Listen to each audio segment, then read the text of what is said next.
আবারও ভক্তদের নজর কেড়েছেন জনপ্রিয় অভিনেত্রী কেয়া পায়েল। সম্প্রতি একটি নাটকের শুটিংয়ে তার পাগলি লুক ভাইরাল হয়। উস্কো খুস্কো চুল, ময়লা পোশাক ও কালচে মেকআপের সঙ্গে অভিনীত সেই লুক দর্শকদের মুগ্ধ করেছে। তবে এবার তিনি পুরোপুরি ভিন্ন রূপে ধরা দিয়েছেন। ২৬ জানুয়ারি প্রকাশিত একগুচ্ছ নতুন ছবিতে কেয়া পায়েলকে দেখা গেছে ঝকঝকে কালো বডি ফিটিং গাউনে।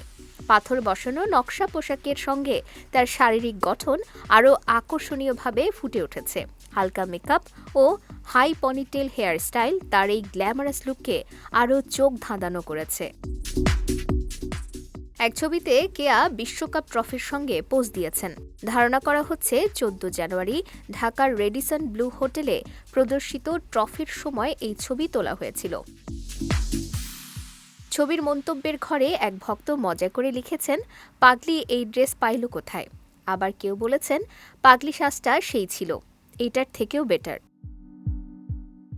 কেয়া পায়েল বর্তমানে সেই নাটকের কাজ নিয়েই ব্যস্ত সময় পার করছেন।